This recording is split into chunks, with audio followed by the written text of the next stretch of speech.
Kita akan melihat Darul Quran.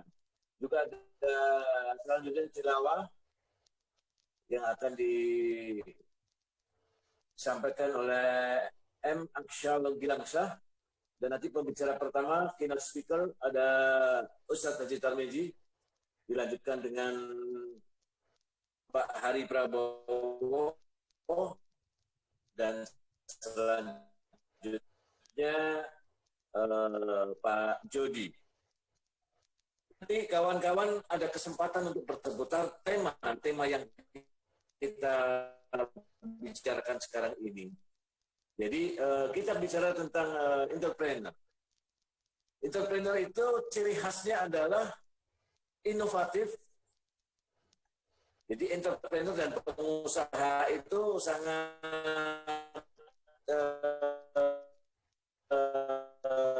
boleh jadi beda. Kalau pengusaha dia akan sesuai apa yang berlaku, ya apa yang sedang berlaku, yang sedang tren, dia akan mengusahakan untuk mendapatkan keuntungan dari sana. Akan tetapi kalau entrepreneur tidak. Tidak hanya itu aja, ada nilai lebih yang dihadirkan oleh para entrepreneur. Baik, kita bacakan Ulumul Quran. Suratul Fatihah dulu untuk memulai kegiatan ini. Mudah-mudahan ini adalah titik awal maju untuk kalian semuanya. Ya, apalagi nanti setelah gabung bersama Sistemik Antarbangsa menjadi salah satu jalan sukses atas ikhtiar kalian semua untuk sama-sama nanti mendaftar di Sistemik Antarbangsa. Baik, kita baca Al-Fatihah dulu. Ila Nabi Wasallam. Al-Fatihah.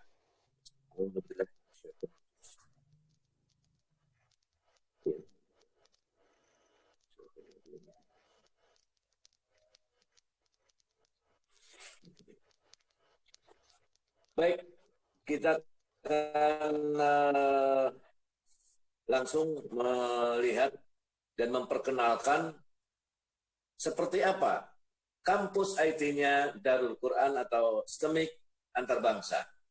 Kita akan lihat sama-sama videonya.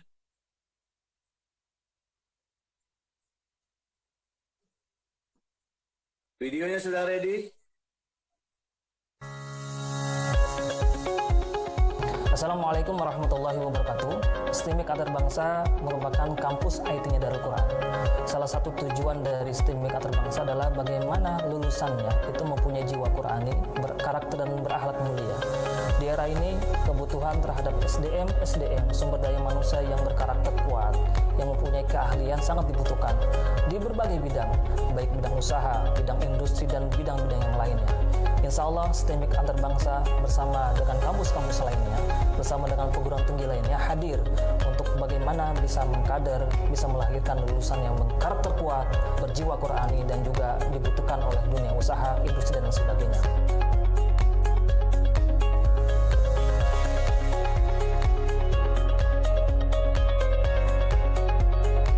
Sistemik Antarbangsa terbuka untuk umum. Bagi Anda yang ingin menjadi penghafal Quran dan ahli IT, maka di sini Anda bisa belajar di kampus, menjadi seorang ahli IT, dan Anda pun bisa menjadi penghafal Quran. Dengan metode pembelajaran berbasis project based yang dipadukan dengan workshop di bidang teknopreneur, Sistemik Antarbangsa bertekad mencetak lulusan yang berkualitas dan mandiri dalam menciptakan peluang dan kesempatan usaha. Ayo daftar di Sistemik Antarbangsa, kampus IT-nya Darul Quran.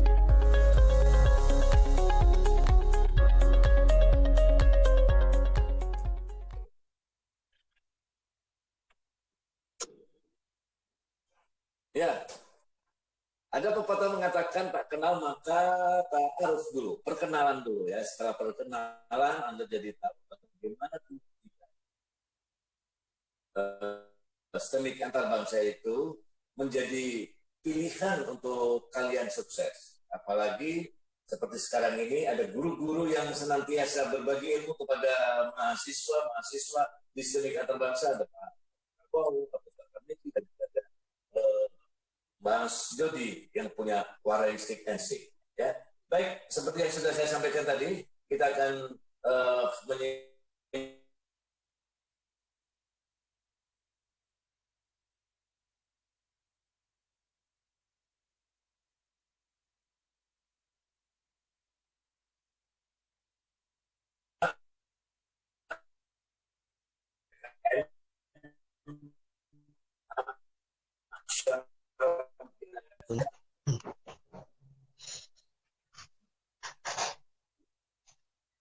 أعوذ بالله من الشيطان الرجيم. بسم الله الرحمن الرحيم. ولقد أرسلنا نوحا إلى قومه إني لكم نذير مبين ألا تعبدوا إلا الله إني أخاف عليكم عذاب يوم أليم إني أخاف عليكم عذاب يوم أليم فقال الملأ الذين كفروا من قومه ما نراك إلا الذين آمنوا وما نراك اتبعك إلا الذين هم أرادلنا بادي الرأي وما نرى لكم علينا من فضل بل نظنكم كاذبين قال يا قوم أرأيتم إن كنت على بينة من ربي وآتاني رحمة من عنده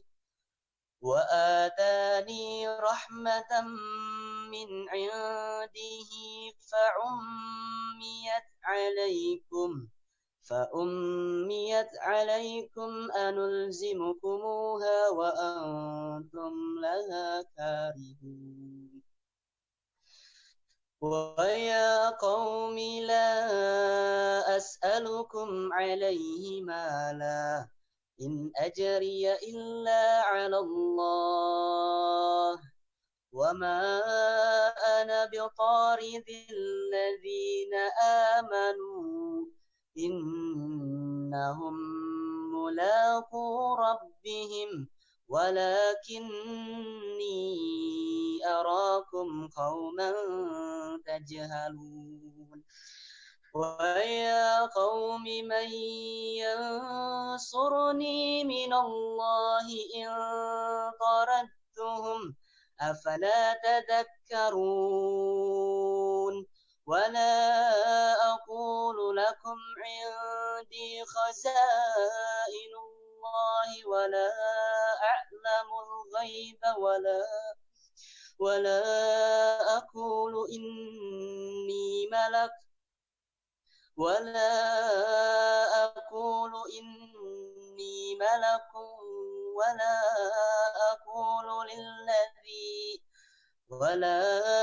أقول للذين تزدري أعينكم لن يؤتي الله خيرا الله أعلم بما في أنفسهم إني إذا لمن الظالمين قالوا يا نوح قد جادلتنا فأكثرت جدالنا فأتنا بما تعدنا إن كنت من الصادقين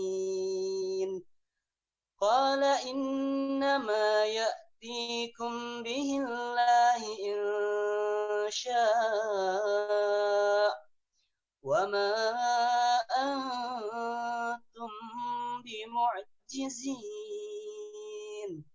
ولا ينفعكم نصحي إن أردت أن أنصح لكم إن كان الله يريد أن يغويكم هو ربكم وإليه ترجعون أم يقولون افتراه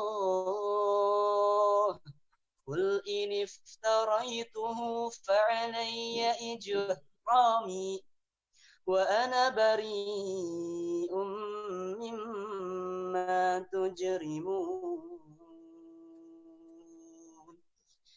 Sadaqallahul azim.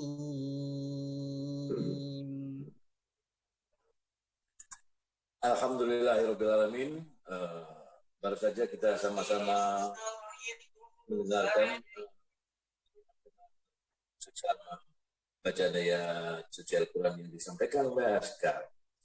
Buat kawan-kawan yang lain, bisa juga untuk melihat, menyaksikan, mengikuti acara ini melalui tayangan di channel YouTube-nya STEMIK Antarbangsa.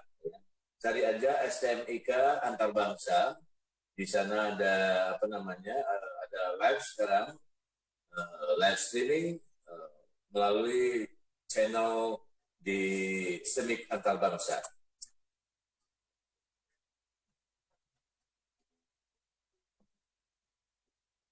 Baik, alhamdulillah. Dan selanjutnya kita akan materi pertama, keynote speaker yang pertama dalam bincang entrepreneur ini ada Ustadz Haji Tarmizi Asyidi. Beliau akan memberikan gambaran bagaimana langkah-langkah kemudian kalian bisa maju, apalagi kalian bisa kemudian kita gabung bersama di STEMIK Antarbangsa. Kepada Ustadz Tarmizi kami persilakan. Ya, makasih Mas Dwi, host internasional. Iya kan, streaming di mana-mana kan.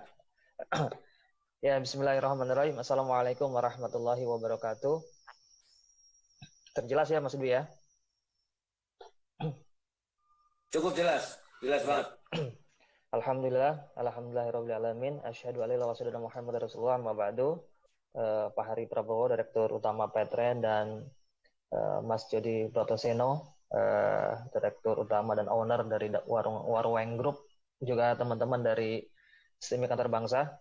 Alhamdulillah pada pagi hari ini kita bisa mendapat inspirasi dan sharing ilmu dengan Pak Hari dan juga Mas Jody, bagaimana beliau di tengah kondisi awal-awal bisa mengembangkan Petren, juga bisa membangun warung steak dengan beberapa outletnya.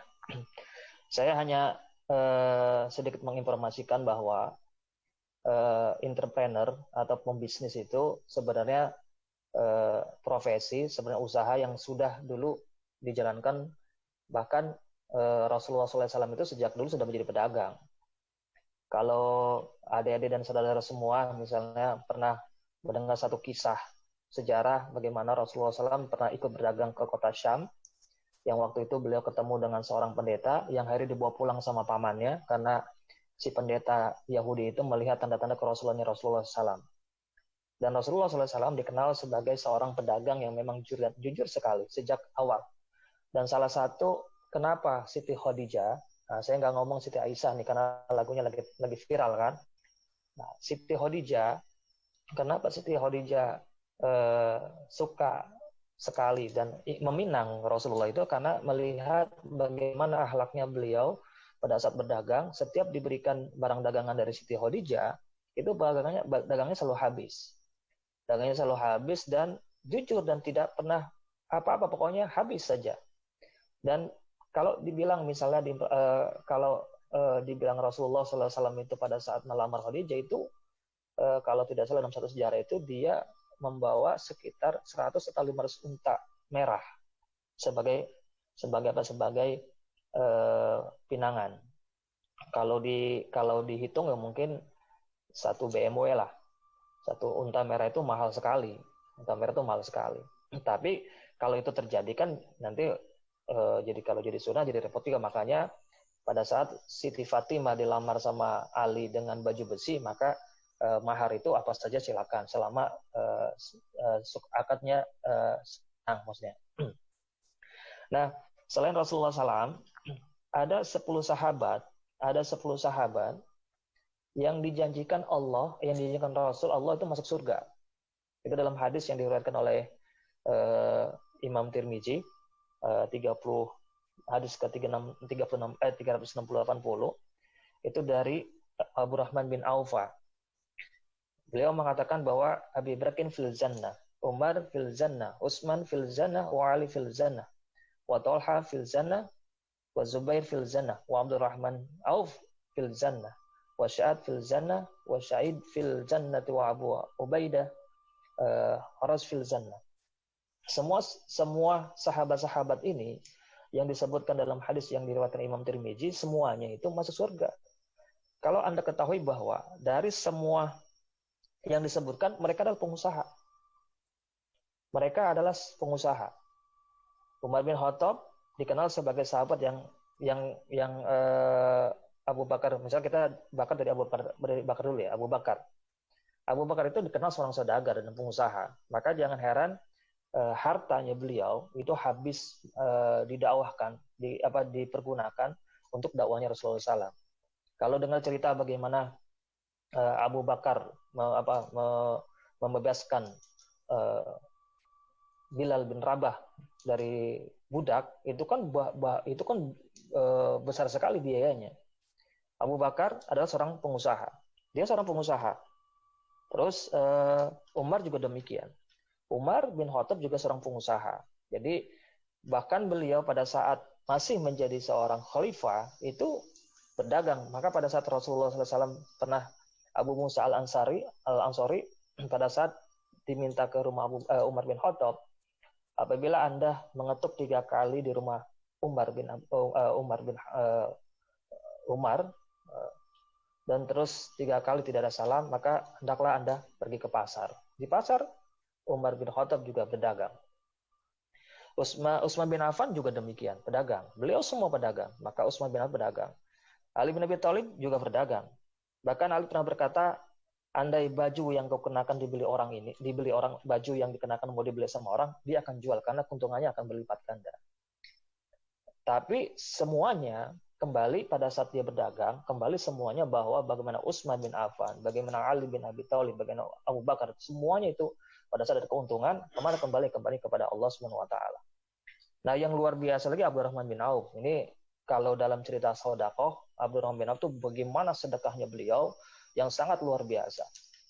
Nah, kalau bicara misalnya sekarang lagi corona dan Covid. Hal ini juga sebenarnya pada saat Rasulullah SAW memerintahkan kepada para sahabat semuanya secara keseluruhan hijrah ke Madinah, itu yang namanya hijrah ke Madinah, mau tidak mau, semua harta, benda, dan semua apapun yang ada di Mekah itu ditinggalkan. Maka pada saat itu Abdurrahman bin Auf itu mensedekahkan semua. Jadi semua pada saat datang ke Madinah itu dalam kondisi tidak ada apapun karena semua harta ditinggalkan. Dan itu samina wa ata'na sama Rasulullah, dan mereka hijrah ke Madinah. Dan pada saat hijrah ke Madinah itu yang pertama kali dilakukan sama Abdurrahman bin Auf adalah bagaimana dia bisa mencari pasar. Nah, ini pasarnya luar biasa, dan Abdurrahman termasuk orang yang luar biasa sedekahnya. Talha bin Ubaidillah juga demikian. Terus ada Zubair bin Awam. Mereka semua ada orang-orang pedagang. Jadi mereka semua tuh pedagang. Siti Khadijah pedagang. Semua adalah pedagang. Mereka berdagang. Tapi bagaimana pedagangnya? Bagaimana mereka usahanya? Tapi setiap usaha mereka kembali kepada Allah SWT. Maka jangan heran pada saat kalau ada terjadi dakwah atau pada saat peperangan, itu siapa yang paling duluan sedekah itu pasti tunjuk tangan. Misalnya mau perluasan daerah atau Rasul mau dakwah kemana, itu udah tunjuk tangan para sahabat. Harta siapa yang mau dipakai, termasuk Siti Khadijah itu hartanya itu tidak habis, maksudnya secara keseluruhan seluruh hartanya itu disedekahkan untuk perjuangan Rasulullah SAW. Nah, mereka semua adalah nah, yang luar biasa ini saya menambahkan bahwa di Al-Quran terdapat beberapa nas-nas, terdapat dalil nakli yang memang secara tidak langsung, secara langsung itu menjelaskan tentang perdagangan. Ini beberapa ayat yang saya cari, ada di Ar-Ra'd ayat 13 misalnya. Ini sangat terkenal. Innallaha la yughayyiru ma biqaumin hatta yughayyiru ma bi anfusihim. Jadi sesuai dengan usahanya. Terus banyak sekali.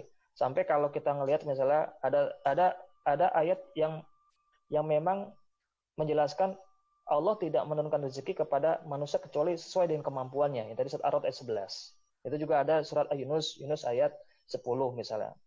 yang menjadikan malam, ya huwallazi ja'ala lakum laila litaskunu fihi wan nahara mubsira. Dialah yang menjadikan malam bagi kamu supaya kamu beristirahat dan menjadikan siang sebagai tempat usaha. Ada lagi, ini ada satu dua ada beberapa surat yang memang menjelaskan tentang perdagangan. Ada juga misalnya kalau Allah menganjurkan manusia untuk mencari rezeki. Ini kan kalau kita salat Jumat itu dalam surat Al-Jumu'ah ayat 10, فَإِذَا قُضِيَتِ الصَّلَاةُ فَانْتَشِرُوا فِي الْأَرْضِ وَابْتَغُوا مِنْ فَضْلِ اللَّهِ وَاذْكُرُوا اللَّهَ كَثِيرًا لَعَلَّكُمْ تُفْلِحُونَ. Jadi kalau setelah sholat, maka Anda bertebaran ke muka bumi untuk mencari rezeki. Terus ada lagi beberapa pusat, termasuk bagaimana Al-Quran itu menjelaskan tentang etika dalam berdagang, etika dalam bagaimana mereka bisa berusaha. Kayak misalnya di surat Al-Rahman ayat 55, wa aqimul wazna bil qisti wa la tuhsirul mizan. Jadi timbangan harus adil. Nah, banyak sekali ayat-ayat sampai ada satu surat itu yang simple sekali di surat Al-Lil nomor ayat 4. Inna sa'yakum lasatta. Jadi sesungguhnya usaha kamu, profesi kamu berbeda-beda. Dan ini dijelaskan sama Rasulullah dalam Al-Quran. Nah, maka ini saya kutip dari buku Ekonomi Islam, karangan Syekh dari Abu Baid. Jadi intinya adalah bagaimana bahwa sebagai seorang Muslim, bahwa usaha yang memang kita yang mau berusaha, itu bahwa bagaimana cara, terus etos, terus bagaimana kita berusaha itu dalam kehidupan para Rasulullah dan para sahabat sudah digambarkan. Dan tetap saja pada saat demikian, maka pada saat kita punya usaha, maka kita kembali kepada Allah SWT. Apakah para sahabat pernah rugi? Ya, rugi juga, kerugian. Tapi mereka tidak menjadikan itu sebuah solusi, wah kita enggak. Tapi pada saat kekayaan yang luar biasa dari kita adalah bagaimana keimanan kita, ya ayyuhallazina amanu bagaimana kita, bagaimana kita bisa menjadikan keimanan kita itu menjadi kita pegang teguh sampai kita mati, sampai kita husnul khotimah. Inilah yang menjadi sebuah bagaimana semua orang Muslim di Indonesia, bahwa kalau ada kalimat misalnya orang Muslim tidak harus kaya, sebenarnya dia harus kaya. Kenapa? Karena kekayaannya itulah yang nanti bisa membantu tegaknya agama Allah. Hampir seluruh dari berbagai generasi para sahabat pada saat Rasulullah SAW adalah mereka secara ekonomi dalam mereka yang mapan. Maka kenapa gerakan dakwah Islam pada masa Rasulullah SAW itu berjalan dengan baik, karena secara ekonomi itu ditopang sama para sahabat. Jangan pada saat misalnya Islam pada saat zaman Bani Muawiyah itu 90 tahun itu mereka menguasai sampai Spanyol dikuasain sama Bani Umayyah, sampai lahirlah di situ ada Ibnu Sina, ada Ibnu Rus itu lahir dari Spanyol. Kenapa? Karena pada saat itu kekuasaan Islam, kekayaan Islam itu sangat luar biasa. Bani Abbasiyah itu 150 tahun. 150 tahun itu bagaimana kalau Anda semua mendengar cerita 1001 malam, termasuk cerita Harun ar-Rasyid, dengan bagaimana perkembangan keilmuan dan juga kekayaan yang melimpah ruah. Kenapa? Karena ekonomi yang dikuasai Islam pada saat itu adalah satu, militer, kedua ilmu, ketiga kekayaan alam dan kekayaan yang ada pada saat itu. Sehingga pada saat itu hampir berabad-abad lamanya, dari 150 tahun, 90 tahun sampai masa Rasulullah dan sampai Turki Utsmani, itu hampir separuh, mungkin hampir 500 abad kali Islam itu berkuasa secara keseluruhan. Karena pada saat Bani Umayyah itu berkuasa, maka sebenarnya bahasa resminya adalah bahasa Arab. Maka pada saat itu Spanyol bahasa Arab, semuanya bahasa Arab. Turki bahasa Arab, semuanya bahasa Arab. Jadi cuma pada saat terjadinya Perang Dunia I mulailah berubah secara keseluruhan sesuai dengan bagaimana setiap negara itu dijajah dengan negara yang lainnya. Itu dari saya, mudah-mudahan ada manfaat. Silakan, saya cuma sekat share dan share dari apa yang saya paham, dan mudah-mudahan nanti secara lebih luasnya nanti dengan Mas Jody dan Pak Hari, saya termasuk banyak belajar. Saya bersama teman-teman di Darul Quran itu mengembangkan perekonomian pesantren. Jadi ekonomi protektif. Bagaimana ekonomi pesantren itu bisa memajukan, bisa memerdekakan pesantren. Alhamdulillah berapa unit usaha itu kita dikelola secara melibatkan masyarakat, melibatkan internal, orang-orang SDM yang mungkin secara secara job itu mungkin dari OB terus security itu bisa naik, tapi dia dari usaha kemandirian. Terus kita mengembangkan Daku Agro, jadi semua perekonomian pertanian tuh masuk ke pesantren, yang semua makanan santri itu semua dari lahan kita kelola. Ini belajar dari teman-teman ya, dari Mas Jody juga dari Pak Arif. Mungkin bisa nanti secara keilmuan nanti teman-teman bisa langsung belajar sama beliau berdua. Terima kasih. Kurang lebih mohon. Assalamualaikum warahmatullahi wabarakatuh. Waalaikumsalam warahmatullahi wabarakatuh.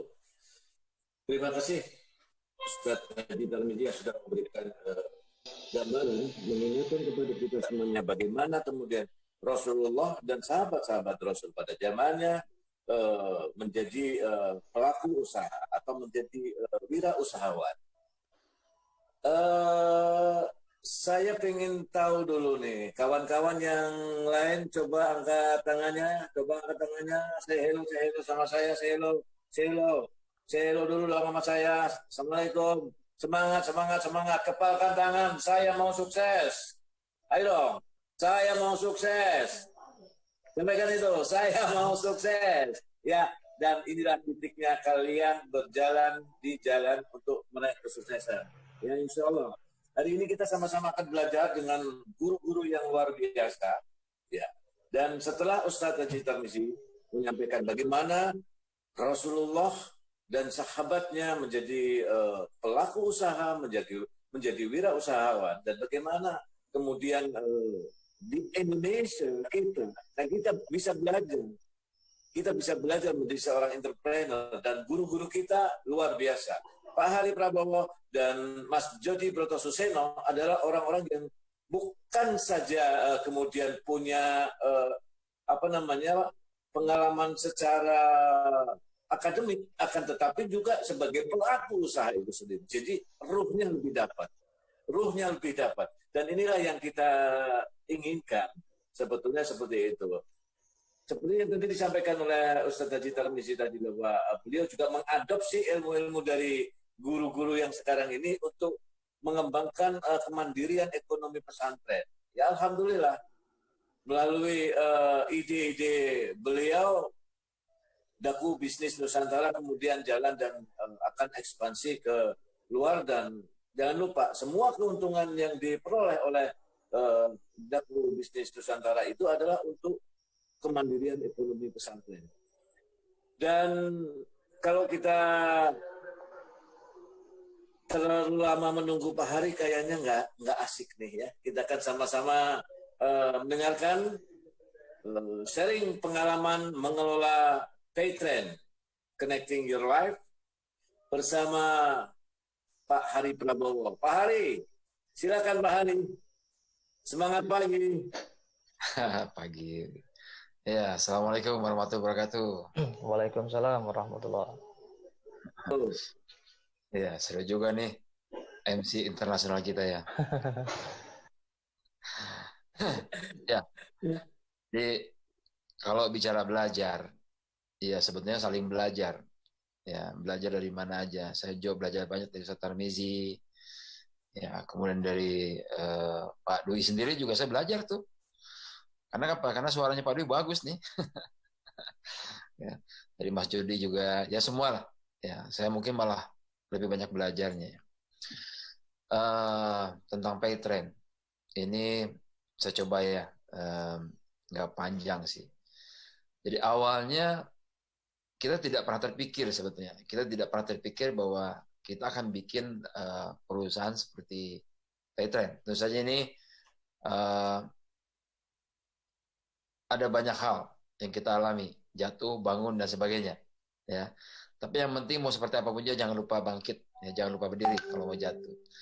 Oke, jadi berangkat di 2013. 2013 itu awal pertama kali sekali saya diminta Ustadz Yusuf Mansur untuk atau diminta memegang amanah menjalankan perusahaan beliau ini. Itu awalnya perusahaan MLM. Ya, MLM. Dan nggak ada kaitannya tuh dengan keuangan.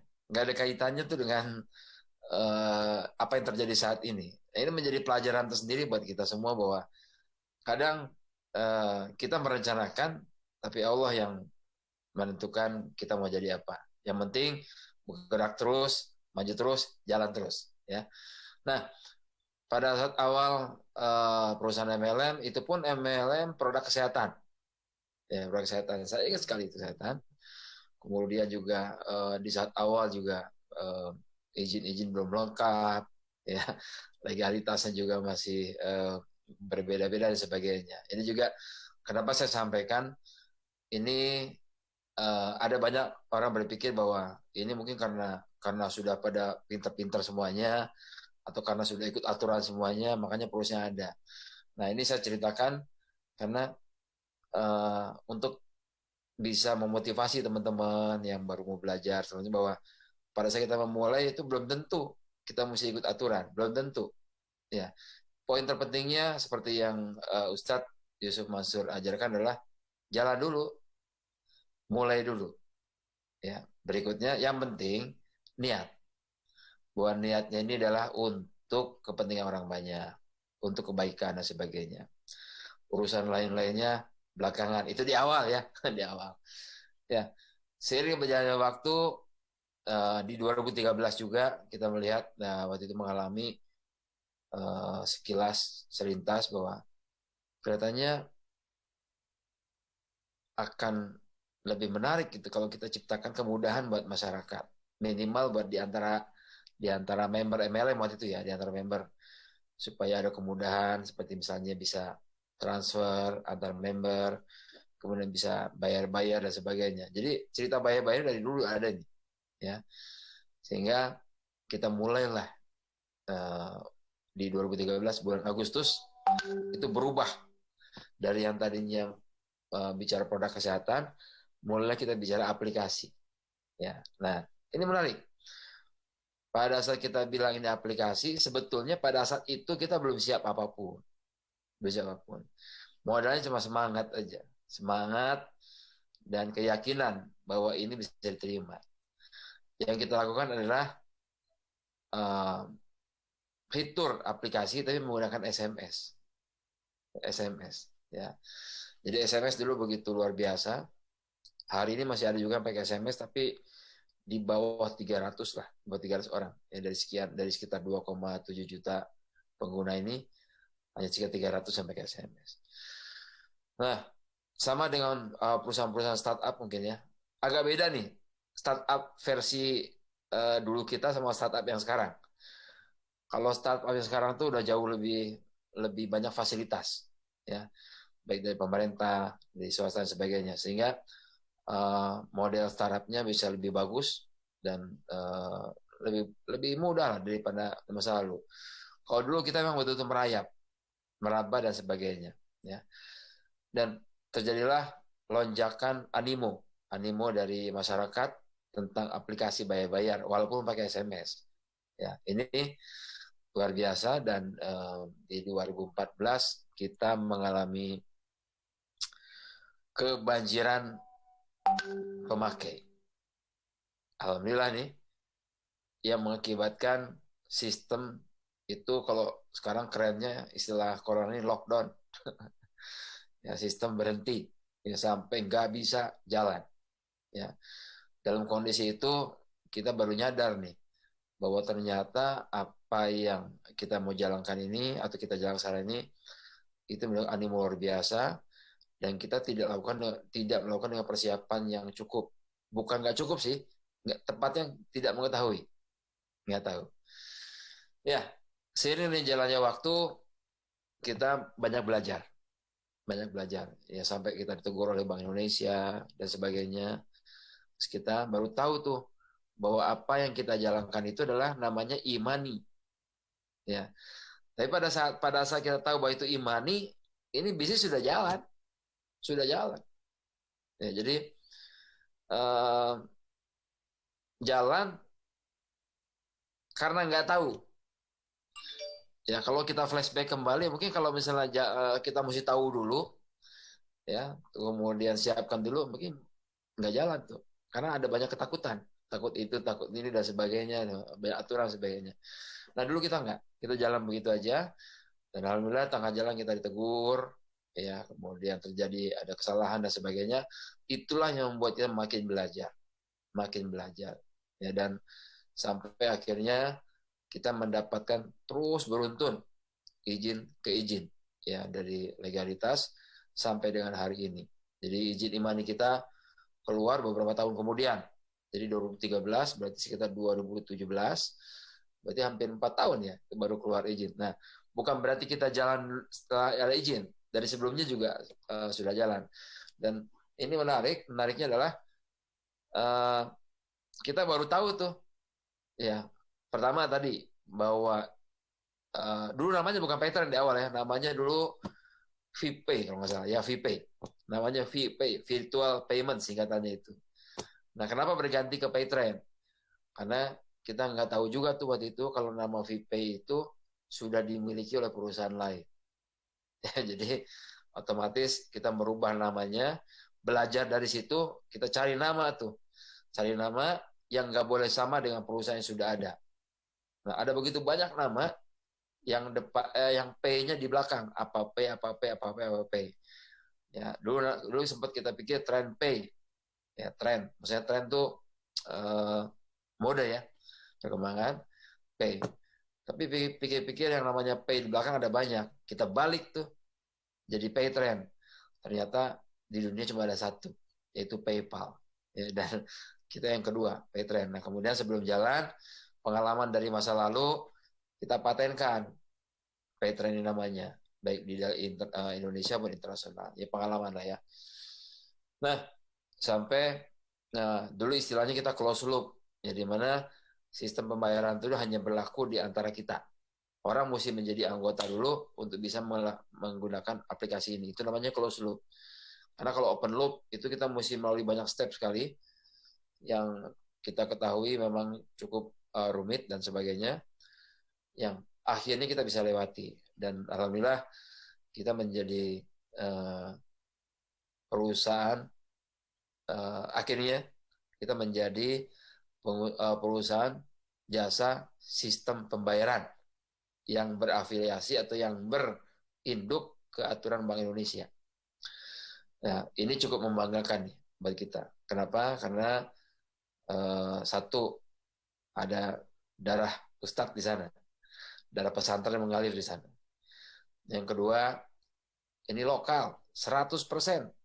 Ya, nggak ada tuh yang import dari mana, itu nggak ada. 100% lokal. Sampai hari ini pun masih seperti itu. Yang ketiga, modalnya juga dimulai dari modal dengkul. Ya, modal semangat, modal hanya pengen maju dan sebagainya. Ya. Dan kita menjadi sekarang, kalau nggak salah, kita menjadi perusahaan nomor urut 28 di Bank Indonesia. Hari ini 7 tahun sudah berlalu. Ya, atau tepatnya Paytren udah usia ke-7. Dan di usia yang ke-7-nya ini, alhamdulillah juga kita memisahkan antara bisnis payment atau sistem pembayaran itu dengan MLM-nya. Nah, ini mungkin masyarakat belum banyak mengetahui bahwa Paytren yang saat ini itu murni sistem pembayaran, ya. Dan itu diawasi oleh Bank Indonesia setiap hari, diawasi oleh Bank Indonesia, ya. Dan untuk MLM-nya sendiri, ini kita sudah memisahkan diri menjadi perusahaan lain lagi, yaitu Trininet, ya. Nah, apa yang menarik atau yang disampaikan sini adalah kita merasakan bahwa kalau kita ada waktu itu, ya, di awal kalau 2013-14 kita tahu bahwa itu imani dengan aturan yang begitu kompleks, mungkin kita nggak bisa masuk ke sana. nggak ada di sana hari ini.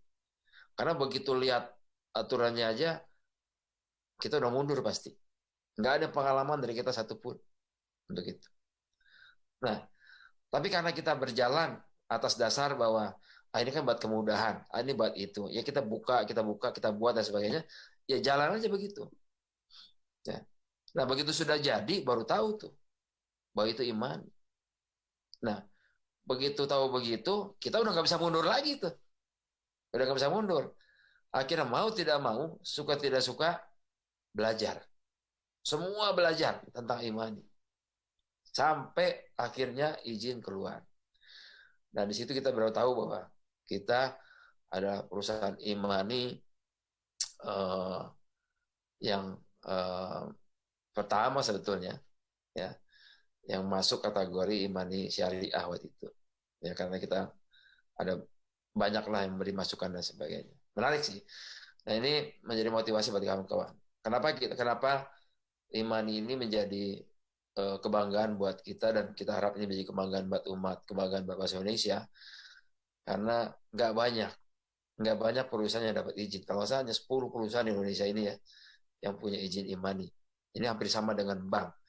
Hari ini Paytrend kantornya nggak tutup, masih buka, masih bekerja seperti biasa karena instruksi dari Bank Indonesia. Jadi kita salah satu perusahaan yang tidak boleh tutup karena dianggap ini adalah perusahaan jasa atau pelayanan terkait ke finansial atau keuangan. Jadi nggak boleh libur. Ya, ada memang yang WFA. Jadi kita cari yang bisa di WFA kan, tapi nggak banyak sih. Hanya sekitar 15 dari karyawan. Tapi 100 lebih tetap berjalan bekerja di kantor, tentu saja dengan protap yang sesuai dengan pemerintah, jaga jarak dan sebagainya. Dan itu mungkin yang bisa saya share. Dan perjalanan sampai hari ini itu artinya tidak selalu mulus. Kita mengalami begitu banyak jatuh bangun, ya, bertahan dan sebagainya, bahkan juga hampir frustasi dan sebagainya. Ya. Sempat di tahun 2000 kita disuspend, kaget juga tuh. Bayangkan kita perusahaan kelas mungkin anggap masih kecil ya, tahu-tahu disuspend oleh BI, kan ngeri banget tuh, suspend. Tapi begitu barang-barang dilihatnya suspendnya barang Tokopedia, barang yang lain-lain, di barang-barang perusahaan-perusahaan yang menurut kita perusahaan gajah ya, perusahaan besar, ya kita agak terhibur juga. Kita disuspendnya barengan sama perusahaan besar. Dan alhamdulillah di antara perusahaan-perusahaan besar itu kitalah yang pertama itu yang keluar izin maninya keluar. Ya, jadi itu aja mungkin dari saya. Dan sampai hari ini kita memantapkan diri menjadi perusahaan berbasis teknologi, berbasis digital. Karena itulah STMIC antar bangsa ini kita akan support penuh. Ya, kenapa demikian?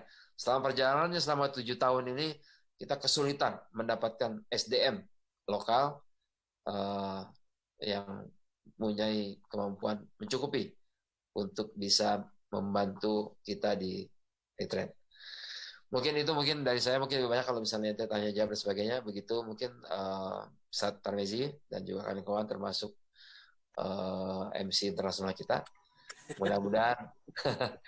Mudah-mudahan bisa ada yang sedikit ditarik manfaatnya. Itu tadi tentang keberanian, semangat, dan pantang menyerah. Assalamualaikum warahmatullahi wabarakatuh. Waalaikumsalam warahmatullahi wabarakatuh. Luar biasa sekali. Secara tidak terang-terangan, ini ada tawaran istimewa sebetulnya ketika Anda bisa bergabung dengan STMIC. Ya, tadi Pak Ari sudah menyebutkan, ya kan, sudah menyebutkan bahwa nantinya STMIC itu bisa kemudian ada wadah, ya, ada wadah di Paytrend. Tuh keren kan? Oke, buat Mas Dwi, udah MOU. Ada MOU betul. yang mau mendaftar, ya, jangan lupa khusus hari ini ada 30%, ya, diskonnya 30% untuk yang daftar hari ini, ya, sekarang ini lah, pokoknya hari ini yang 30% pendaftarannya, ditunggu sampai sore, diskonnya 30%. Anda sudah tahu tadi ya. Kalian sudah tahu bagaimana kemudian Stemik Antar Bangsa ini mengembangkan dengan bersinergi dengan orang-orang yang luar biasa. Dan penting adalah Paytrain lahir dari bumi Indonesia, dikerjakan oleh orang Indonesia dan untuk Indonesia. Udah selaras dengan Stemik Antar Bangsa seperti itu. Ya, baik. Selanjutnya seperti yang sudah saya sampaikan tadi, kita nanti akan ada tanya jawab, tapi kita akan mendengarkan dulu sharing pengalaman mengelola Warai Group. Ya, ada Pak Jody Broto Suseno bersama kita, dan beliau sangat begitu memahami bagaimana kemudian Warai Group itu memiliki brand. Ada branding yang dibangun oleh Warai Steak, salah satunya adalah ketika kalian melihat tempat makan resto warnanya kuning hitam, itulah Warai Steak. Baik, kami persilakan Mas Jody atau Pak Jody Broto Suseno untuk memberikan sharing pengalaman kepada kawan-kawan semuanya, calon entrepreneur di Indonesia. Kami persilakan Pak Jody.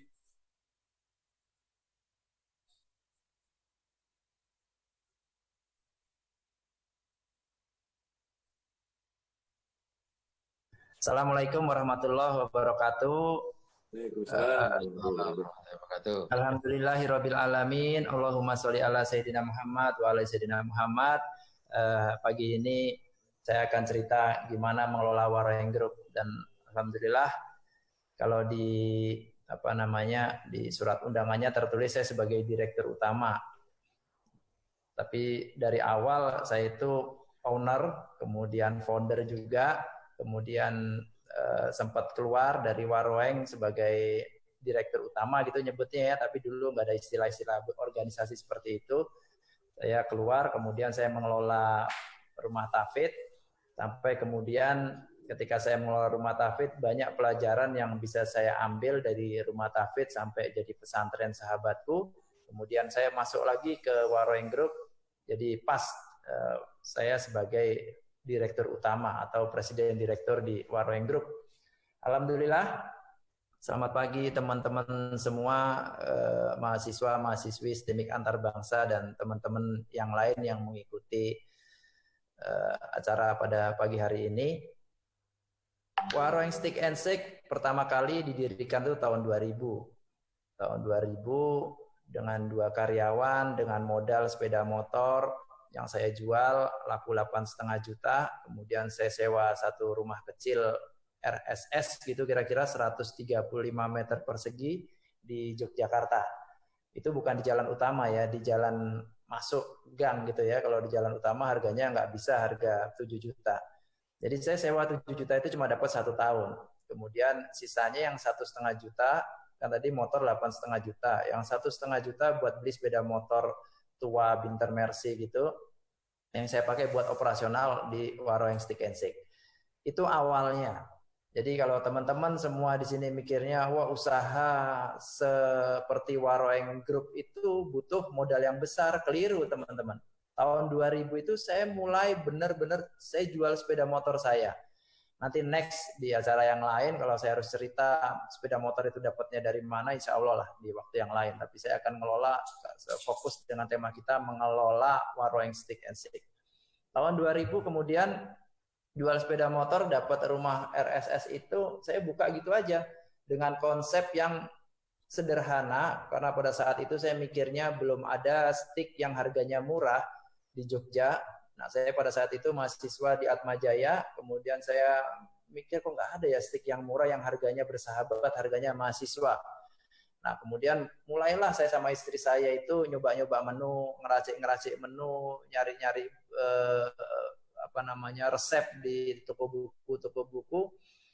Resep stick, memang saya fokusnya kepingin jualan stick yang murah. Tapi alhamdulillah tuh bongkar-bongkar ke toko buku ya nggak ada resep stick yang harganya murah itu nggak ada pada saat itu. Kemudian Google, nyari di Google juga nggak ada. Di YouTube zaman dulu juga nggak ada atau saya nggak tahu tahun 2000. Tapi setahu saya nggak ada ya Ustaz Tarmizi ya.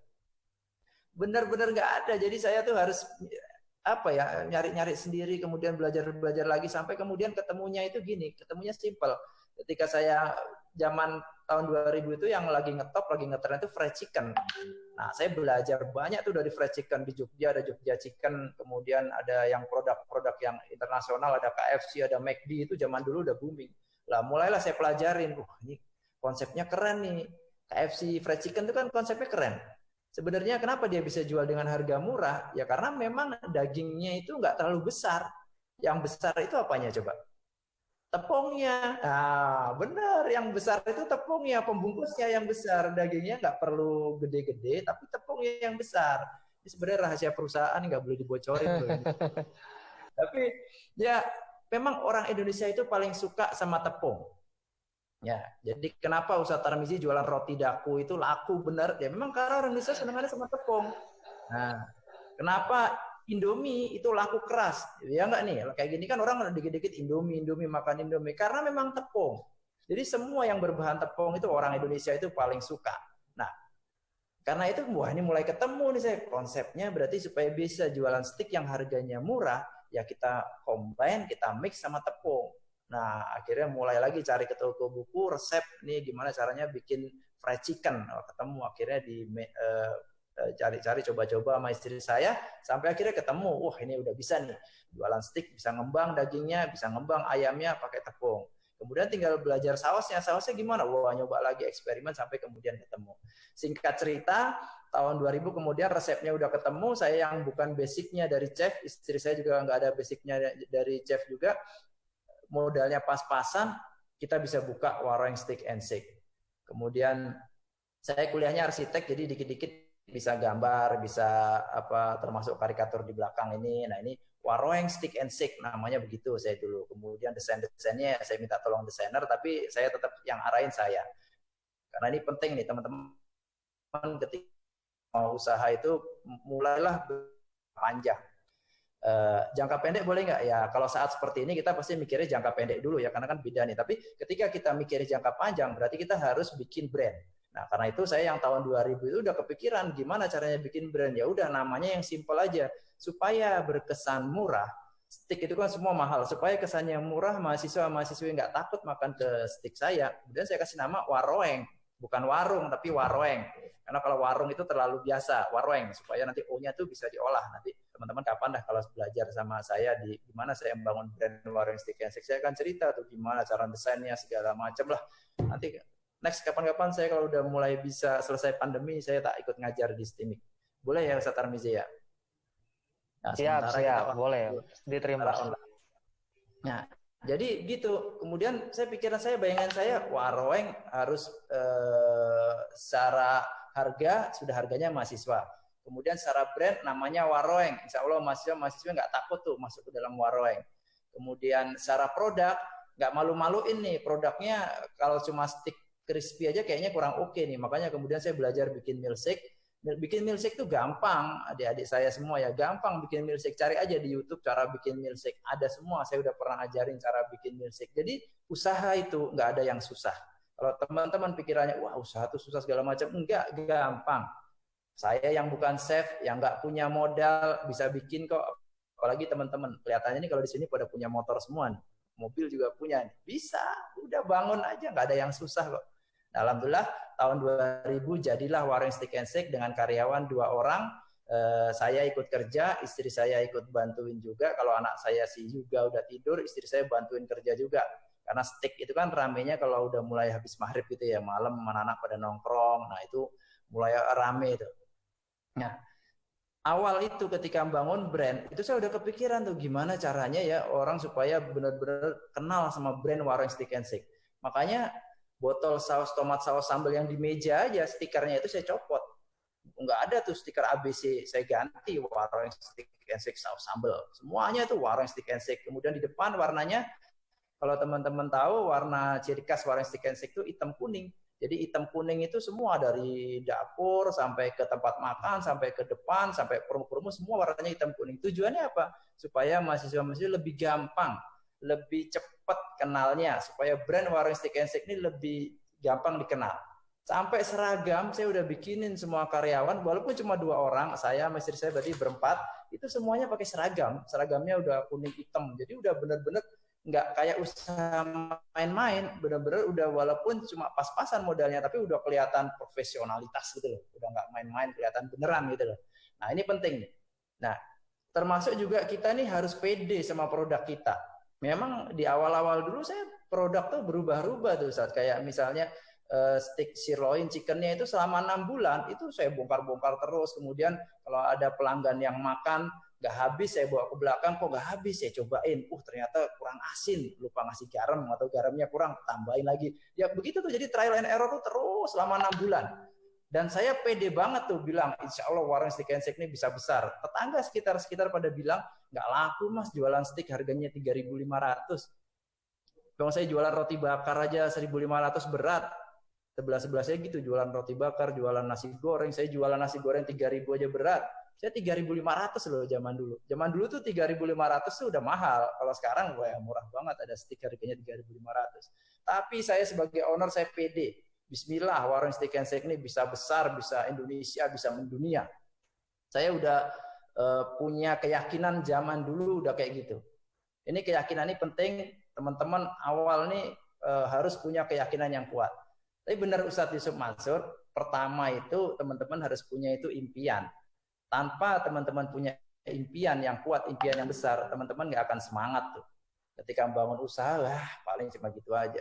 Impian saya pada saat itu simple, cuma pingin punya Harley Davidson. Nggak ada yang lain, cuma pingin punya Harley Davidson. Karena itu ketika saya kerja, ketika saya bisnis, arah saya harus bisa beli Harley. Kalau nggak bisa beli Harley, saya tutup usahanya. Jadi sebelum warung stick itu saya pernah buka suhu segar, pernah buka roti bakar, saya ngitung omsetnya. Wah ini lama nih beli Harley. Harley pada saat itu harganya udah 300 juta. Saya harus bisa punya 300 juta. Bayangan saya pada saat itu. Nah, kemudian impian itu pertama itu. Ketika udah punya impian, ya udah tinggal action aja. Benar, actionnya tadi itu udah jadiin semua, jual motor, nyewa tempat, udah ada brandnya, jalanin udah. Wah, 6 bulan berubah terus sampai kemudian ketemu resepnya, udah ini kita standarisasi resepnya seperti ini. Kalau ada orang komplain, ada orang nggak habis, berarti memang seleranya beda. Akhirnya udah sampai sekarang resepnya warung Stick and Stick itu udah kita standarisasi seperti ini. Nah, kemudian tantangannya lagi apa? Ketika di awal-awal kita mau branding kan, baru ini kan brand baru. Zaman dulu beda sama zaman sekarang. Zaman sekarang ada IG, ada Facebook. Zaman dulu nggak ada. Bisanya iklan di mana? Pasang iklan di koran, pasang iklan di radio, semua butuh uang gitu loh. Nah, saya pada saat itu modalnya pas-pasan. Teman-teman tahu saya harus jual motor buat buka usaha ini. Akhirnya gimana? Ya udah saya bikin brosur, satu halaman kertas gini ya, satu halaman kertas gini. Kalau saya bikin cetak satu halaman gini full itu mahal. Saya bikin ini dibagi 3. Saya ingat tuh dibagi 3. Tujuannya apa? Supaya 3 ini langsung bisa jadi materi marketing saya. Kemudian saya titipin ke loper koran. Kalau pasang koran di mahal, saya titipin di loper koran. Tolong Pak, masukin ke dalam ini. Saya kasih 10.000. Seneng orang loper korannya. Terus kalau pas sepi karyawannya di perempatan, bagi-bagi di mobil-mobil. Jadi marketingnya zaman dulu tuh benar-benar tradisional, bener offline beneran gitu loh. Nah, itulah tantangannya di awal warung Stick and Stick. Kemudian sampai kemudian tahun kedua udah mulai istri saya tuh kurang. Jadi ini ada usaha warung Stick and Stick, sticknya ala mahasiswa. Itu bikin tulisan di koran dengan harapan supaya wartawan koran itu datang ke warung Stick and Stick, kita diliput gratis. Saking nggak punyanya uang tuh buat marketing. Terus dikirimin terus ke koran-koran sampai kemudian akhirnya salah satu koran lokal Jogja, Kedaulatan Rakyat ya, itu wartawannya datang ke warung Stick and Stick. Penasaran, kok ada stick harganya murah. Mereka datang kemudian ketemu saya, istri saya, kita cerita, dia tuh mulai cerita. Wow, kita bikin stick begini bisa murah segala macam dulu stick itu akhirnya jadi berita di situ. Mulailah warung Stick and Stick tahun kedua itu udah mulai rame sampai antriannya panjang gitu. Kemudian saya bikin daftar antrian kayak di dokter gitu kira-kira. Wah, jadi udah mulai heboh. Sengaja saya bikin antrian. Tujuannya apa? Supaya makin secara marketing itu lebih keren lagi. wah antriannya panjang. Nah, mulailah kemudian saya kepikiran gimana nih caranya buka cabang kedua. Nah, buka cabang kedua, kalau kita cari pinjaman kan, wah, siapa yang percaya brand baru buka kok udah nyari pinjaman. Akhirnya saya bikin konsep, saya maju ke saudara-saudara, ke bapak saya, ibu saya, ke om, pak de, bude, saya tawarin siapa nih yang mau kerjasama, saya punya brand kayak gini, usaha saya kayak gini, harganya segini, kalau mau join ayo. Saya yang jalanin. Saya minta 50%. Saudara-saudara yang mau modalin saya kasih 50%. Jadi saya tanpa keluar modal saya dapat 50%. Nah, akhirnya wah sepakat nih mereka, ada yang ikut 10%, ikut 5%, terkumpullah modal buka warung steak yang kedua. Kemudian nggak sampai 3 bulan sudah langsung rame. 4 bulan, kita kemudian 2 bulan berikutnya udah buka cabang yang ketiga dengan cara pakai lagi cara kayak gitu. Sampai cabang ke-4, ke-5, ke-6, ke-7 dan seterusnya. Sampai cabang ke-7 pakai kerjasama dengan pembiayaan saudara-saudara semua. Dan kemudian terkumpullah modal sampai sekarang cabang ke-8, 9, 10 akhirnya kita bisa buka sendiri sampai 9.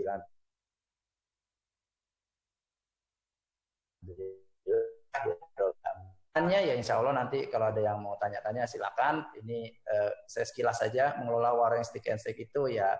Banyak yang bilang buka restoran itu gampang, tapi ternyata banyak ilmunya, banyak tantangannya yang kalau saya cerita nih, wah bisa panjang kali lebar, bisa seharian. Gitu, Pak Dwi, pembukaan dari saya. Terima kasih. Baik, terima kasih Pak Jody Brotososeno. Luar biasa, ini tentunya menginspirasi kawan-kawan semuanya ya. Apa yang sudah disampaikan oleh Pak Jody tadi, bagaimana kemudian beliau membangun brand. Brand ini sangat penting bagaimana seorang pengusaha entrepreneur mengkomunikasikan produk yang dijual, produk yang ditawarkan kepada masyarakat. Nomor satu itu memang brand. Brand itu salah satunya adalah warna. Dan warung steak and steak sudah memiliki warna itu yang sudah kental. Istilahnya sudah pada tempatnya, sudah ada posisinya, menempati posisinya. Nah, dari catatan yang saya punya, salah satunya itu adalah yang dicontohkan Pak Jody itu semangat.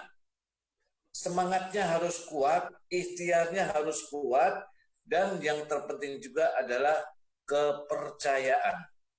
Nah ini, kepercayaan ini luar biasa. Harus benar-benar harus dipertahankan, ya, harus ditegakkan, karena bagaimana kemudian jika tidak ada kepercayaan dari saudara-saudara Pak Jody ya untuk membuat cabang yang kedua itu, karena kepercayaan itulah kemudian kemajuan yang didapatkan. Komunikasi juga penting, kemudian trial and error juga penting. Nah, saya mencatat bagaimana seorang entrepreneur kemudian itu maju, kemudian bisa berjalan. Saya mencoba mencatat itu adalah yang pertama, dia mampu melihat situasi dan kondisi, bagaimana kemudian mainnya itu berjalan, kemudian melihat apa yang dibutuhkan, need orang-orang apa sih sekarang ini. Memang tren selalu ada ya, seperti halnya sekarang wirausaha, bagaimana tren kopi itu kemudian mewabah di mana-mana, ke sana kopi, ke sini kopi, semuanya kopi semuanya. Dan kemudian kopi itu menjadi sebuah singkatan komunikasi pikiran. Bagi seorang entrepreneur harus mampu melihat, dan yang keduanya membuat ide dari apa yang sudah dilihat itu. Dia punya ide apa nih, apa yang harus saya perbuat, apa yang harus saya lakukan. Setelah itu menyusun rencana apa yang harus dikerjakan, langkah-langkahnya seperti apa, belajar kayak menanya ke orang kayak apa, itu penting. Rencana itu dibuat. Dan yang tak kalah pentingnya adalah yang bagian terakhir, yaitu do it. Lakukan. Jika tidak dilakukan, semua rencana, semua ide menjadi mentah. Dan ketika sudah do it, bismillah, disitulah ikhtiar, doa, dan kerja keras menyatu dalam usaha Anda. Ya. Baik kawan-kawan, jangan lupa saya masih menawarkan 30% diskon untuk kawan-kawan yang mau kalian yang mau daftar di STEMIK Antar Bangsa pada sekarang ini. Dan tadi ya, nih di layar bisa terlihatnya khusus buat teman-teman yang hari ini hadir dan belum kuliah ada voucher 30% ya. 30% brother and sister, ini lumayan dong hari gini, ya kan? Nah ini merupakan voucher khusus buat peserta yang hadir dan daftar kuliah di STEMIK Antar Bangsa. Pak Hari sudah menawarkan bagaimana kelanjutan daripada mahasiswa STEMIK Antar Bangsa. Pak Jody, Masya Allah, menawarkan ngajar secara online kepada mahasiswa. Ini berkah Ramadan. Ini berkah Ramadan. Dan tentunya ini berkah kepositifan. Ketika kepositifan itu muncul, Allah akan hadirkan kepositifan yang lain. Ya, jadi bagaimana kemudian STEMIK ini mengajak anak-anak muda Indonesia untuk menjadi generasi yang positif. Niat itu kemudian ditangkap oleh nilai-nilai positif yang lainnya dari Paytrend, kemudian dari Wareng. Inilah yang kemudian kita akan coba tawarkan kepada anak-anak bangsa ya untuk bisa gabung di STEMIK Antar Bangsa kampus IT-nya Darul Quran. Diskonnya 30%. Jangan lupa besok diskon berubah. enggak. Ya, khusus hari ini silakan diskonnya 30%. Ya, sekarang sekarang waktunya untuk kita bisa tanya jawab teman-teman dan silakan host untuk menentukan siapa yang akan diberikan kesempatan untuk bertanya kepada Ustadz Edi Tarmizi atau kepada Pak Hari all about Paytrend and trend ini barangkali, kemudian juga kepada Mas Jody, Pak Jody Broto Suseno yang tadi juga sudah memaparkan luar biasa pengalamannya, dan saya yakin kalau beliau bercerita memaparkan bagaimana pengalaman beliau, mungkin dari puasa awal sampai jelang Lebaran belum selesai. Luar biasa dan kita sebut. Baik, silakan teman-teman. Kalian kalau mau tanya silakan, ya. Kalau mau tanya silakan.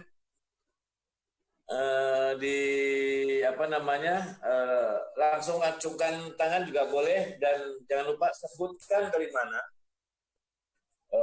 Silakan kalau mau bertanya. Mas Revi.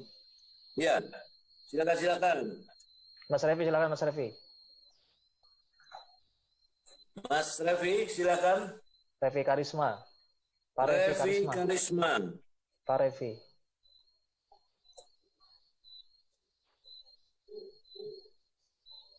Revi Karisma, silakan.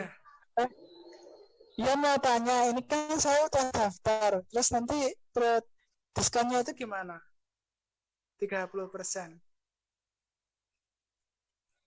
Terus nanti sistemnya, tadi ada pilihan teknik informatika sama sistem informatika itu maksudnya apa kok?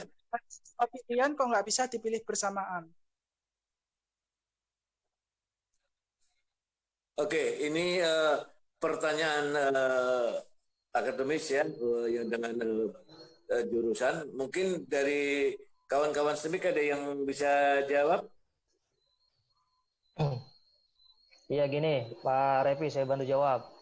Jadi di STEMIK Antar Bangsa itu ada 2 jurusan.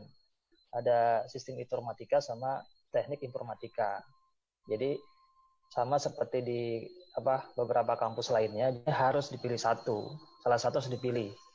Kalau SI lebih ke arah manajemen informatikanya, kalau TI lebih ke arah teknis, jadi programmer, jadi hardware. Kalau yang informatika kalau yang sistem informatika lebih pada ini arah ke manajemen informatikanya. Nah, tapi juga belajar hal yang sifatnya informatik, gitu ya.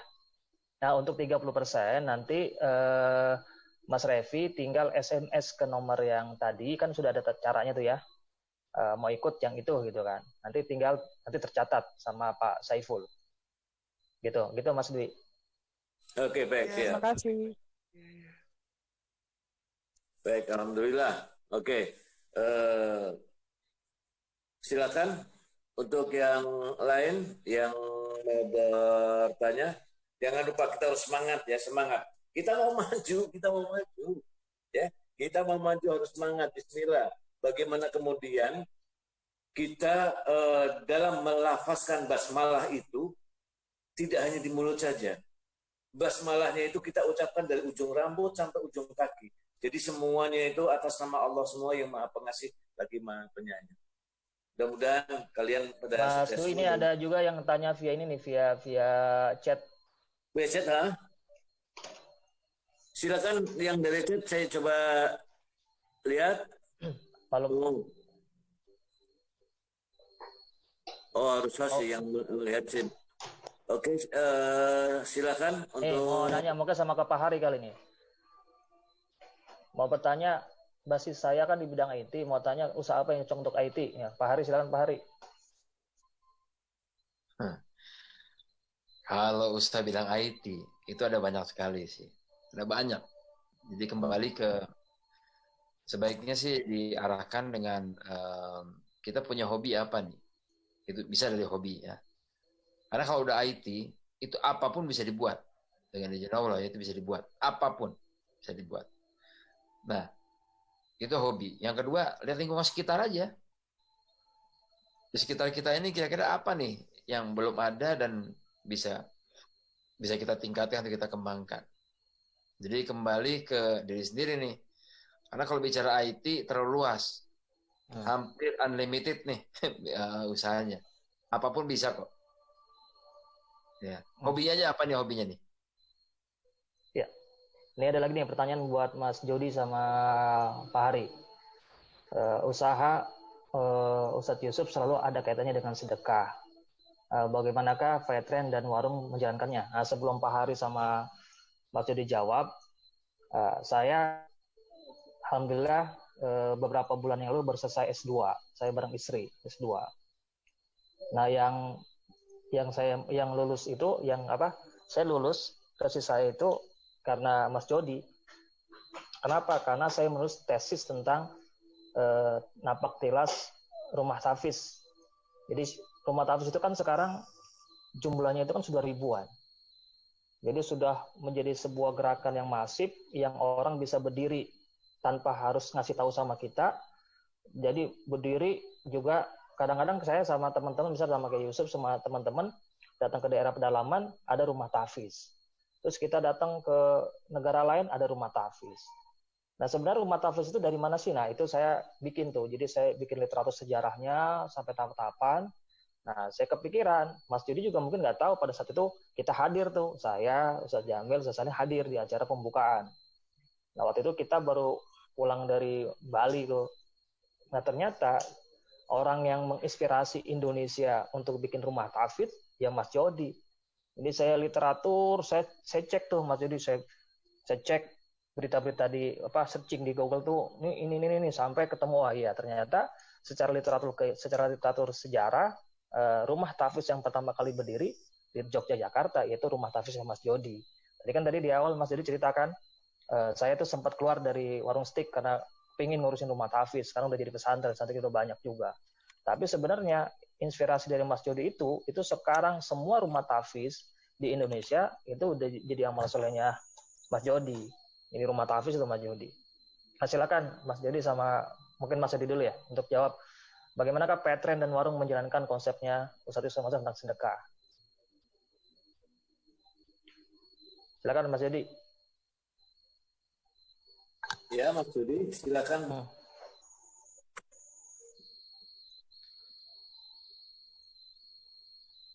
Vetren dan warung itu ada kaitannya dengan Ustadz Yusuf Mansur. Bagaimana dengan yang sering diajarkan oleh Ustadz Yusuf Mansur tentang sedekah. Ya. Dan kita juga punya ini buku Dasarnya Sedekah. Ini buku ini bercerita tentang bagaimana kemudian sedekah itu menjadi wasilah. Silakan Pak Jody. Ya, Masih- makasih Pak Dwi. silakan. Pertanyaannya memang benar ya, sedekah itu alhamdulillah saya dan keluarga itu meyakini bahwa sedekah itu menjadi solusi buat semua permasalahan kita. Termasuk ketika anak saya ada yang sakit, keluarga ada yang sakit, itu istri saya langsung buatin makanan, sedekah dibagi-bagiin. Ketika kita ada masalah langsung sedekah duluan.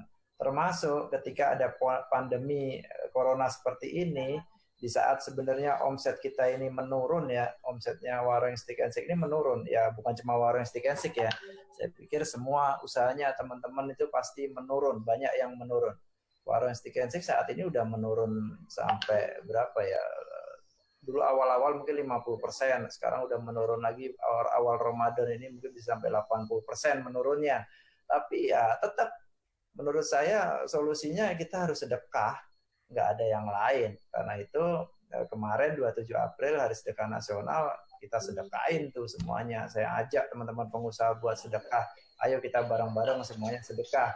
Karyawan sedekah, pelanggannya Warung Stick and Shake sedekah, supplier sedekah, semuanya sedekah. Karena memang solusi dari setiap semua permasalahan itu dia sedekah. Dan sedekah itu keberkahannya bukan cuma bernilai dunia, tapi juga akhirat. Jadi ya dunia itu baru sedikit aja tuh yang dikasih tuh. Kalau Warung Stick and Shake punya cabang 97 cabang itu tuh baru sedikit. Di akhirat tuh lebih besar lagi. Ya, makasih banyak Ustadz Tarmizi sudah saya jadi tahu bahwa kita yang pertama gitu ya. Tapi ini jadi semakin semangat saya buat ayo dah kita kembangin terus nih rumah tafid, kita dakwain terus, kita ajakin teman-teman pengusaha yang lain bikin rumah tafid. Bahkan teman-teman yang lain di acara saya bikin seminar spiritual company itu endingnya itu saya ajak mereka buat sedekah, saya ajak mereka buat bikin rumah tafid.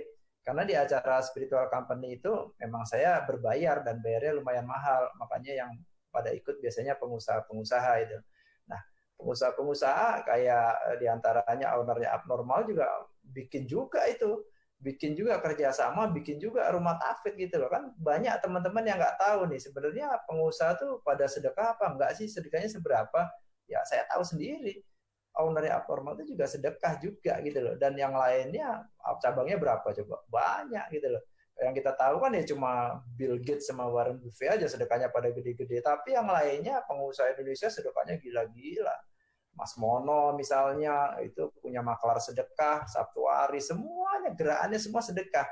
Ngajak sedekah dan sedekah juga. Termasuk guru saya Ustadz Yusuf Mansur. Beliau itu ngajak sedekah, gerakin orang buat sedekah, tapi beliau juga sedekah. Jadi kan kadang-kadang saya juga heran juga gitu loh. Ustadz kok bisa punya usaha Paytrend, punya Stimik antar bangsa, punya pesantren cabangnya banyak. Kok bisa gitu loh. Kerjaannya cuma ceramah-ceramah aja, kerjaannya ya cuma ceramah, ngaji, kalau di rumah juga ngaji, cuma begitu aja. Kok bisa punya usaha sebanyak ini dan asetnya sebesar ini? Ya salah satunya karena menyeru sedekah. Jadi ya ini keyakinan, kalau saya sih insya Allah yakin bahwa sedekah itu solusi buat semuanya. Gitu Pak Dwi, Ustadz Tarmizi, terima kasih.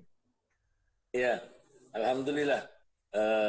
Sedekah memang luar biasa. Kemudian bagaimana kemudian sedekah itu pada zaman sekarang ini menjadi proteksi. Sedekah bisa menjadi imunisasi, sedekah bisa menjadi proteksi. Dan ini sudah dicontohkan tadi oleh Pak Jody juga, bagaimana kemudian sedekah itu memproteksi cita-citanya Pak Jody hingga tidak ada gangguan dan maju. Alhamdulillah. Oke, Pak Hari, bagaimana Pak Hari? Kalau di Paytrend itu ada aplikasi sedekahnya juga kan ya? Ya. Jadi ada dua hal sebenarnya sampaikan di Paytrend itu. Yang pertama, kalau kita bicara pembayaran, jadi semua apa yang dibayar pakai Paytrend itu di aplikasi itu sudah langsung dipisahkan, ada bagian untuk sedekahnya otomatis. Jadi sadar tidak sadar, suka tidak suka, contoh misalnya beli pulsa, walaupun beli pulsa misalnya cuma 5.000 atau 10.000, dapatnya tetap segitu, cuma ada feedback, atau fee yang kita dapatkan itu sudah langsung dipotong untuk sedekah bagi yang bersangkutan. Jadi otomatis pengguna PayTrend itu bersedekah setiap kali bertransaksi, otomatis, ya. Nah, yang kedua, ya kita tahu sesuai dengan tadi Mas Jo disampaikan bahwa sedekah ini adalah obat untuk segala macam masalah. Nah, ini begitu banyak orang, maksud saya dan saya itu mengetahui tentang hal ini. Hanya saja agak sulit untuk menyalurkan karena fasilitasnya yang bisa karena fasilitas, ya bisa juga karena waktu dan sebagainya. Contoh, kita sedekah hanya pas lagi Jumatan masjid, ya sedekah di waktu subuh itu bagus sekali, ya tapi keluar mungkin malas, ya atau mungkin juga nggak ketemu nih mau nyalurin kemana gitu, ya itu. Atau yang ketiga, saya cuma punya uang 500 nih, ya tapi mau sedekahnya kemana gitu dengan ini. Nah, aplikasi PayTrend ini menjadi solusi. Bahkan sedekah Rp1 pun juga bisa. Ya, apalagi kalau Rp1 tiap jam ya, atau sehari Rp1. Nah, di kita ada fitur sedekah otomatis di mana setiap hari kita bersedekah, misalnya setiap subuh, ya, dan ini automatically. Ya, artinya menjadi kemudahan. Jadi 2 hal itu aja ya. Jadi pertama, setiap transaksi itu sudah dipisahkan untuk sedekahnya. Yang kedua, kita memudahkan setiap orang yang sudah punya niat sedekah untuk melancarkan niatnya. Ya. Nah ini, karena kadang nih, mohon maaf nih, dulu saya juga gitu tuh. Kalau ke masjid itu, kalau sedekah ya cari sisanya gitu, sisa uang parkir gitu yang ada di aku, di sisanya gitu ya. Mungkin Rp100, Rp200, tapi nggak apa-apa ya asal niat ya ikhlas dan sebagainya. Nah, kalau itu diakomodasi bahwa setiap orang sedekah Rp100 atau Rp200 bahkan setiap hari dengan jutaan orang di Indonesia, nilainya menjadi sesuatu itu, ya. Dan ada banyak orang juga saya pengen sedekah nih Rp5.000, tapi untuk ke Papua, nah biaya transfernya udah berapa gitu, ya. Nah, dengan adanya aplikasi PayTrend ini bisa mengakomodasi yang seperti itu. Itu mungkin yang kita, jadi tetap sedekah itu nggak bisa lepas daripada core bisnisnya kita. Itu ya sih. Iya.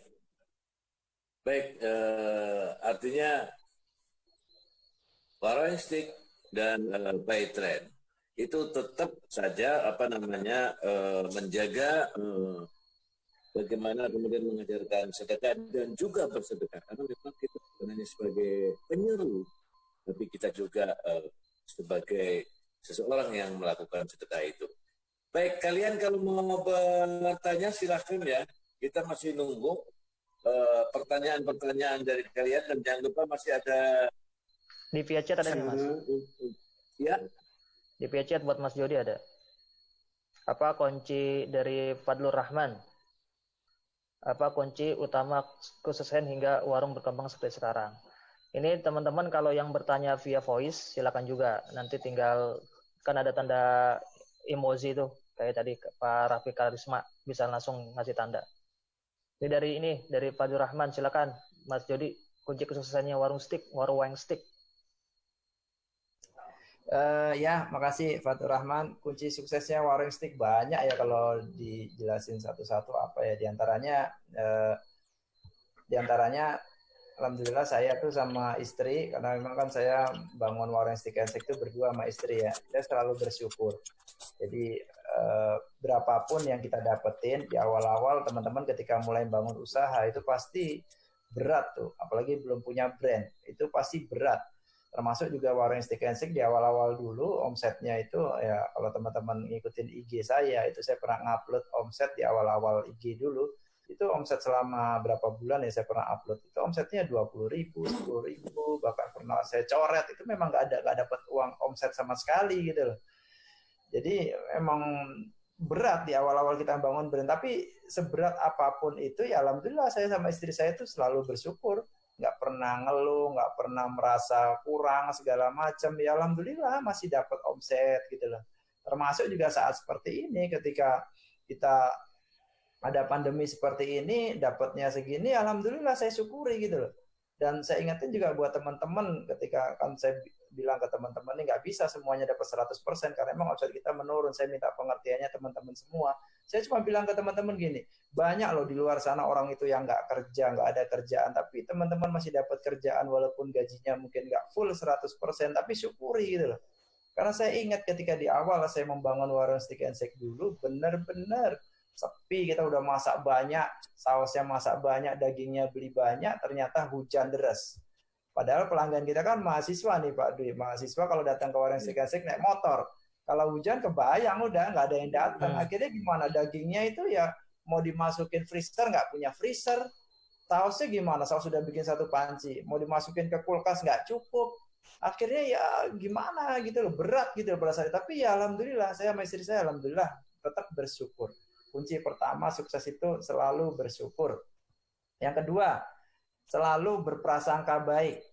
Jangan punya pikiran siapapun yang bilang misalnya, wah ini nggak bakat kamu usaha nih gagal-gagal terus gitu itu. Saya sih selalu berprasangka baik sama Allah. Ini penting nih karena Allah itu menurut prasangka hambanya. Jadi kalau kita ini punya pikiran wah dengan segalanya nggak bisa beneran. Tapi kalau kita punya bayangan, insya Allah warung Steak and Shake bisa besar. Warung Steak and Shake bisa menghadapi, ngelewati pandemi ini. Akhir tahun misalnya paling lama insya Allah kita bisa bangkit lagi. Buktinya apa? Saya selalu snuzon. Saya selalu dalam keadaan seperti ini, saya selalu mempersiapkan. Jadi di usaha-usaha saya kan bukan cuma warung Steak and Shake, ada bebek goreng Haji Slamet, ada fitness center. Nah ini yang paling berdampak itu fitness center. Warung Steak and Shake kondisi kayak gini masih bisa buka walaupun dapat omset 20%, 25% dari biasanya, tapi masih bisa buka. Tapi fitness center sama sekali nggak bisa buka, Ustaz. Nah, terus gimana nih caranya nih supaya tetap bisa gaji karyawan? Ini masih ada karyawan nih. Ya udah saya bilang, ayo bikin makanan healthy. Makanya kemudian kita bikin W Healthy Food 2020 six pack. Nah, ini makanan frozen tapi healthy food. Semua yang makan itu bisa six pack insya Allah. Nah, jadi kreativitas ini penting gitu loh. Di saat seperti apapun kreativitas penting. Jadi yang pertama bersyukur, yang kedua husnuzon, yang kedua selalu kreativitas di saat apapun itu. Jangan nyalahin keadaan. Udah keadaan kayak gini, kalau kata Ustadz Yusuf sih bersahabat aja sama pandemi. Gitu loh, jangan dimusuhin tapi bersahabat. Kalau bersahabat, kita udah menyatu, udah merasakan, oh ternyata banyak juga nih keberkahannya ya. Kita bisa ngaji terus di rumah, bisa diimamin sama Yuga. Senang nih Ustaz Tarmizi, saya nyekolahin juga di pesantren Darul Quran, pulang-pulang ke rumah, ternyata tarawihnya yang ngimamin juga terus. Dan saya minta ke Yuga, pokoknya surat tarawihnya ini saya nggak mau suratnya itu aja. Harus ganti-ganti terus. Wah ganti-ganti terus ya. Akhirnya yang repot yang makmumnya. Suratnya ganti, dia pas lupa, kita nggak bisa benerin kan saat. Tapi keren. Ternyata kalau kita mau bersahabat, itu keren. Banyak lah, kita jangan ngelihat nggak enaknya, ngelihat dulu enaknya, lihat dulu nyamannya. Saya bisa didengerin ngajinya juga, saya bisa dengerin ngajinya Caca, anak saya yang kedua itu juga dari rumah tahfidku. Dulu masuk di rumah tahfidku ngafal Quran juga. Sholat subuh saya minta anak-anak buat ayo kita tasmi Quran 1 hari 1 juz, ganti-gantian juga Caca. Saya jadi bisa dengerin ngajinya gitu loh. Ternyata keren ngajinya anak-anak. Ini kebahagiaan yang alhamdulillah ya. Nah, sehingga kalau kita udah bersahabat sama pandemi, akhirnya apa? Kita ini udah nerima gitu loh. Ada takdir baik, ada takdir buruk. Kita udah nerima takdir buruk. Ketika kita nggak nerima nih masalah nih sama keimanan. Karena takdir itu adanya di rukun iman. Nah, ketika kita udah nerima, insya Allah nih, Allah akan ngasih rizki tuh. Di antaranya apa? Kreativitas. Saya selalu doa minta sama Allah, ya Allah tunjukkan kreativitas. Mudah-mudahan saya bisa dapat kreativitas, anak-anak saya kreativitas. Karena kreativitas itu menurut saya penting sekali. Apalagi di saat seperti ini. Bukan cuma di bisnis ya, di pesan kreativitas gimana coba? Saya punya sekolahan juga nih sama nih, punya SMP, punya SMA. Masa kita cuma mau begini aja? Kan harus ada kreativitas, sekolah online misalnya kayak STIMIK antar bangsa. Dan ternyata juga nggak ada bedanya gitu loh.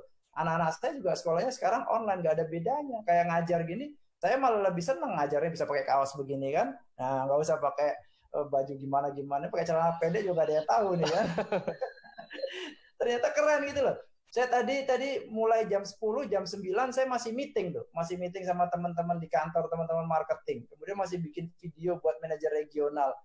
Jadi masih bisa nyantai gitu loh. Dan rupanya ketika kita bersahabat, wah keren juga ternyata kreativitas itu lahir. Nah, ketika kreativitas lahir, akhirnya ketemu tuh, oh ternyata harus begini. Nah, terus kunci sukses yang lain ya masih banyak lah. Nanti saya bagi sama Pak Hari, biar Pak Hari cerita yang lainnya. Silakan Pak Hari.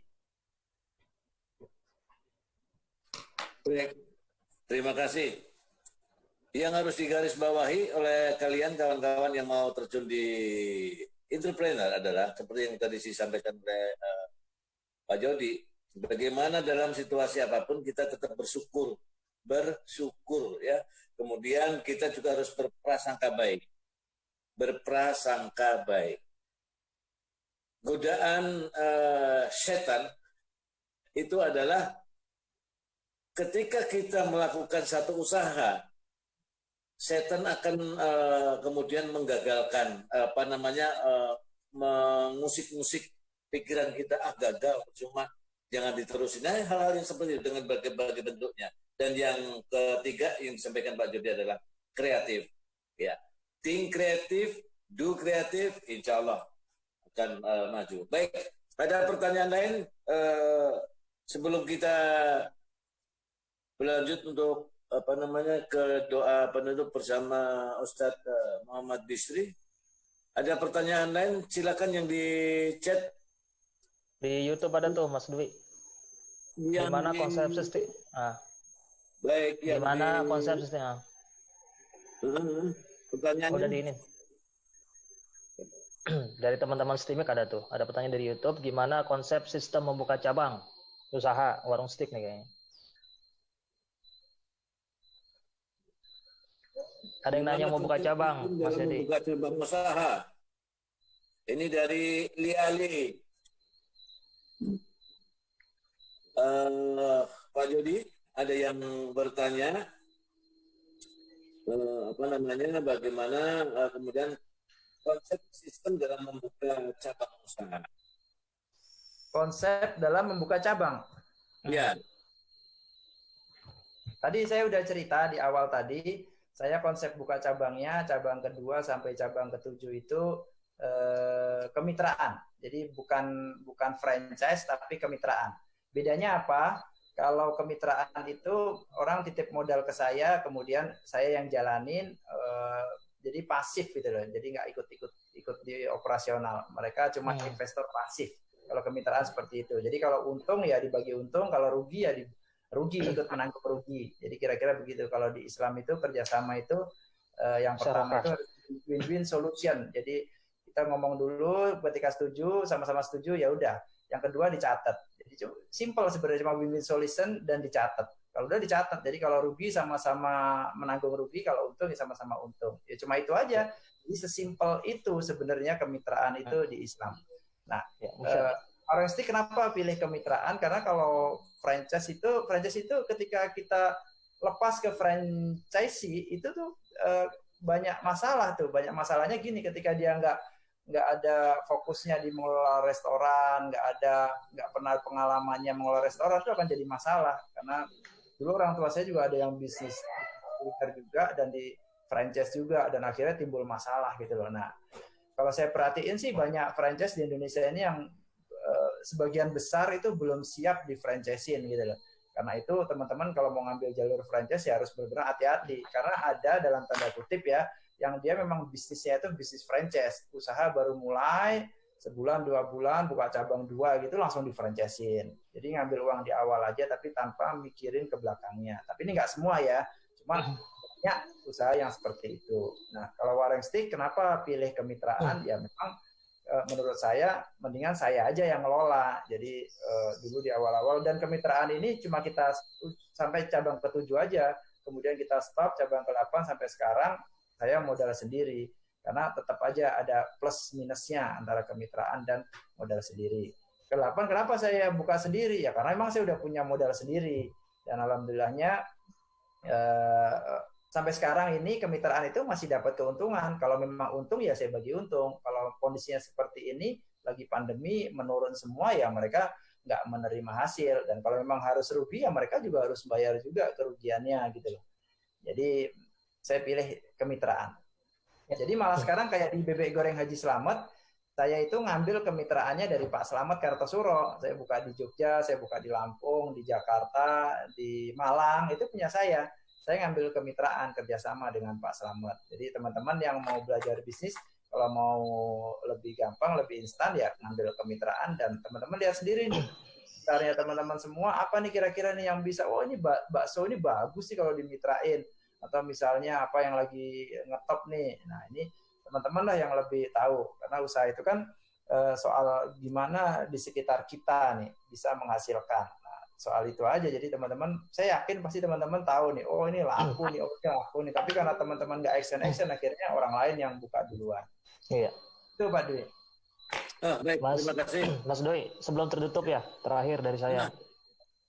Oke, sebelum kita tutup, silakan Mbak Rizie. Ya, tadi ada beberapa pertanyaan dari teman-teman.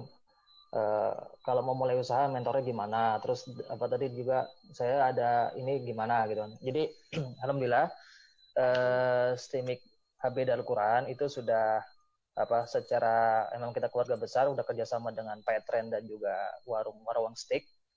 Jadi saya juga pernah cerita juga dengan Pak Hari dan Mas Jody konsep perkuliahan yang ada di Stimik. Jadi nanti mahasiswa itu di semester ini ya, ini nanti ada Ustadz Fajri sama Ustadz Muhammad Bisri nih, kalau ada salah saya bisa dibetulkan. Di semester ketiga itu semua mahasiswa bisa langsung magang. Nanti magangnya di mana? Magangnya bisa di Warung Steak sama di ini di Petren. Sampai nanti ada beberapa untuk program manajemen informatika itu nanti non skripsi. Yang teknik informatika non skripsi. Karena apa non skripsi? Karena untuk orang-orang seperti ini lebih utama ke karyanya. Jadi mereka bagaimana bisa membuat software, membuat program-program baru. Makanya nanti Pak Hari kan udah ngebuka kan kebutuhan. Kemarin Pak Hari itu ngobrol di Olimpiade. Kemarin ada sekitar 720 orang anak ikut Olimpiade programming dan matematika. Dan hampir semuanya itu anak-anak SMK yang belajarnya otodidak. Udah bisa bikin berbagai macam. Nah, kita nanti kuliah di Stimik Antar masuk ke kelas khusus sebagai kaderisasi Darul Quran. Nah, kebutuhan IT ke depan, kalau ngutip Pak Hari kemarin kan, seperti mencari jarum di lumbung padi di Jerami. Nah, nanti semua mahasiswa-mahasiswa di Stimik Antar itu akan termasuk kaderisasi nanti Darul Quran itu kan besar sekali. Maksudnya alhamdulillah besar lah dengan bantuan dari teman-teman dari Mas Jody, dari Pak Hari dan sebagainya. Kebutuhan IT ke depan nanti kalau sekarang kita dipaksa sekolah online, belajar semua online semuanya. Kita dipaksa dan kita bisa. Nanti ke depannya bahwa kemungkinan besar bahwa semua kampus-kampus di Indonesia termasuk Stimik sudah melakukan.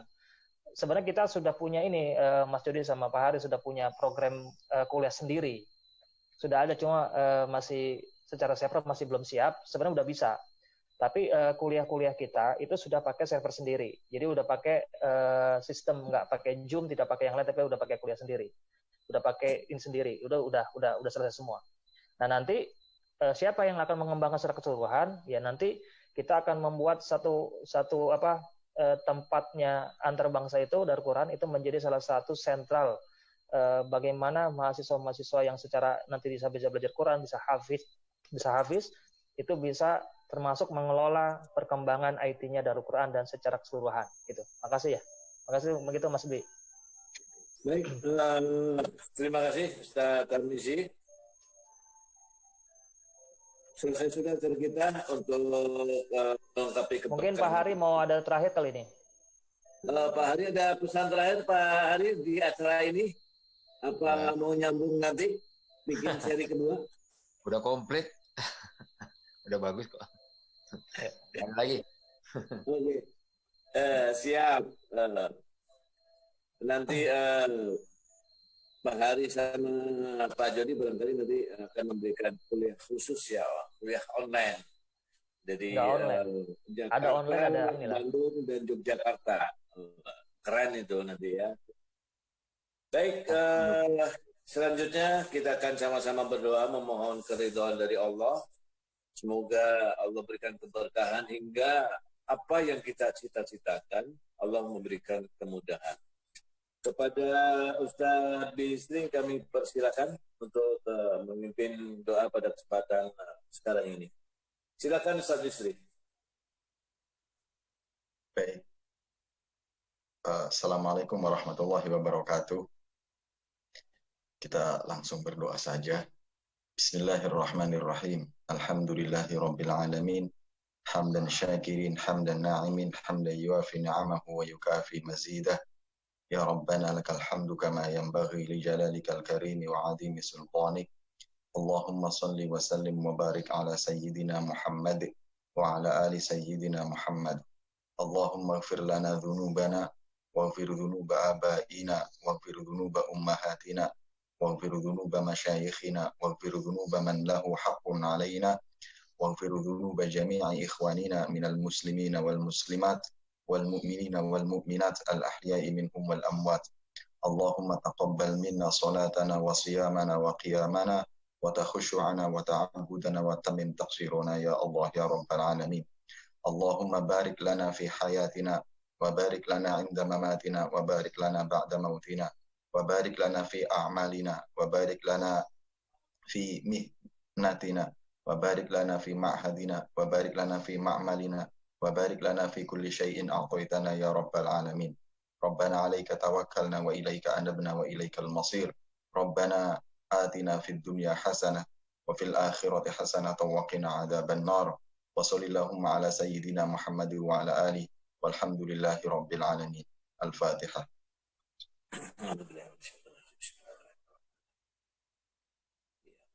Terima kasih. Assalamualaikum. Terima kasih kepada Ustaz Bisri, dan selesai sudah acara kita dalam rangka bincang tentang entrepreneur. Jangan lupa buat kalian yang mau daftar masih ditunggu, diskonnya 30%, dan nomor teleponnya 0821 1. Kalau 200 itu berapa bayar?